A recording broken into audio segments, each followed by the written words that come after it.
Some souls shine so brightly from the very beginning. She sparks a international movement that allowed the world to see that this is a marginalized group of people whose lives are being taken at a high rate. Rita Hester was one of those souls. What would happen to her would become a whimper of the suffering of transgender people. The injustices many trans people face every second of the day puts them in a hostile environment where at any moment their lives could be over. This is Rigged True Crime. I'm your host, Stephen Wasserman.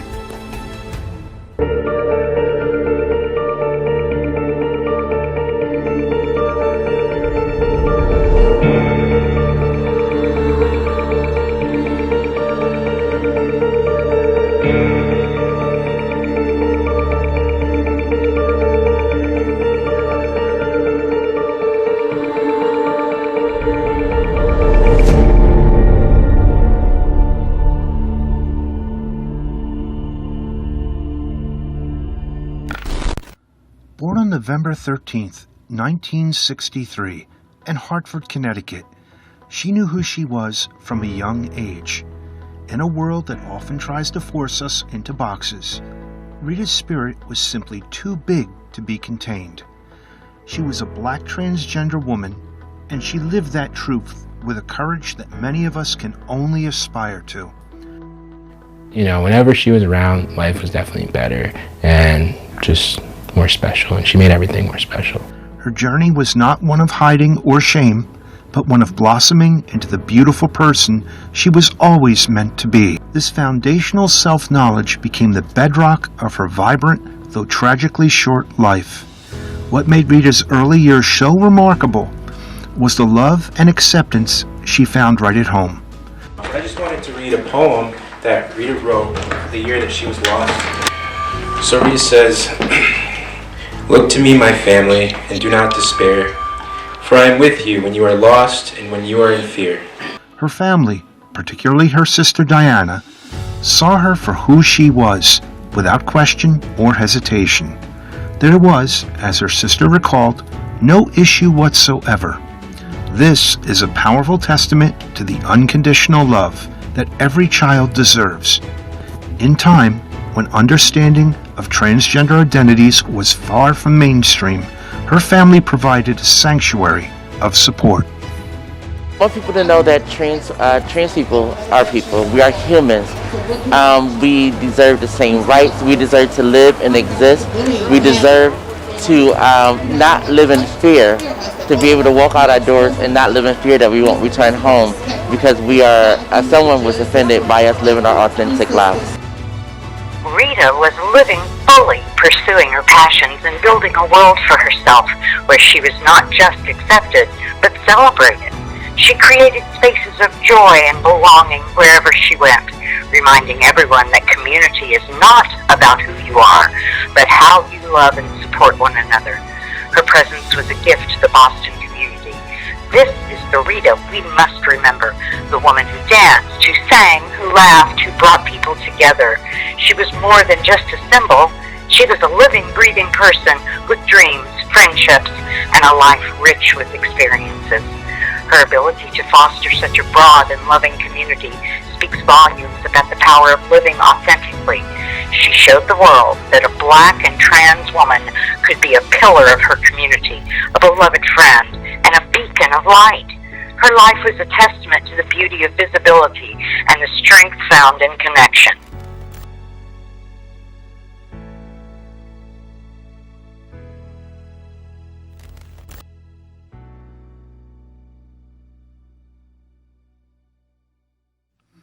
In her early 20s, Rita moved to Alliston neighborhood of Boston, a place where her star would truly begin to shine. She quickly became a beloved and unforgettable fixture of the city's nightlife. Rita was not someone who simply blended into the background. She was a vibrant presence full of life and a captivating energy that was impossible to ignore. She was known for her incredible style, her infectious laugh, and her ability to make everyone around her feel seen and celebrated. She was a performer, a dancer, and a friend to so many, leaving an indelible mark on the hearts of those she met. What was so special about Rita's life in Boston was how she moved seamlessly between different communities. She was deeply cherished within the local queer scene, a regular at clubs where she would perform and light up the stage, but her magnetic personality transcended social boundaries. She was just as loved and respected in the straight rock clubs and bars she frequented. Rita didn't see walls between people. She saw connections. She built bridges with her kindness and charisma, creating a chosen family that was diverse, eclectic, and bound together by their shared affection for her. She was, in every sense, a unifier. Her life was filled with adventure and a passion for new experiences. She even traveled to Greece for performances, taking her unique band of glamour and spirit international. This wasn't just a life of survival. It was a life of thriving. On November 28, 1998, just 2 days before what would have been her 35th birthday she celebrated, instead she was murdered in her own apartment. She'd been stabbed multiple times, and the news sent a shockwave of grief through her many communities that both loved her and was inspired by her. Over 200 people, a tiny testament to the countless lives that she had touched, gathered for a vigil to mourn her passing. The loss was immense. A bright light suddenly, senselessly extinguished, leaving a void that was felt deeply across Boston. Her murder still remains unsolved to this day. As her community grieved, a second profound injustice began to unfold in the media's coverage of their death. Local news outlets, including Boston's own gay lesbian newspaper, Bay Windows, repeatedly, disrespectfully misgendered her. They referred to her by her dead name, erasing the whole identity that she had lived so proudly and fought so hard to express. That blatant disregard for her humanity was a painful slap in the face of all who knew and loved her. It was a stark, brutal reminder that even in death, the dignity of transgender people was not guaranteed. This disrespectful coverage was more than just a mistake. It was a reflection of a deeper societal problem. It highlighted the pervasive transphobia that existed even within the broader borders of gay, lesbian movements at that time. A transgender activist named Gwendolyn Ann Smith was deeply moved by Rita's story and the appalling lack of respect she received. Smith saw a painful pattern. She recalled the 1995 murder of another black trans woman, Chanel Pickett, whose name was already fading from public memory. Tell us about Remembering Our Dead, the project that you started in 1998, correct? That's correct. It was initially a website where I was chronicling cases of anti-transgender murder. I had started it because I had been talking with a number of other trans people online just in the wake of the murder of Rita Hester, who was murdered in November of 1998. She knew that something had to be done to ensure these lives were not forgotten, to create a space where the community could mourn its dead and demand an end to the violence. Today, the Transgender Day of Remembrance, observed annually on November 20th, has grown into a global event.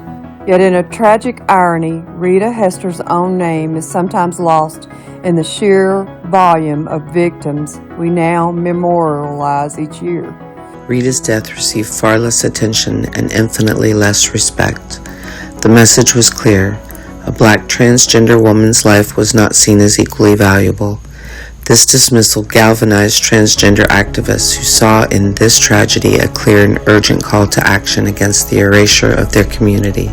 We must make a conscious effort to remember her, the woman whose spirit inspired this essential day and whose story embodies the very issues we continue to fight against.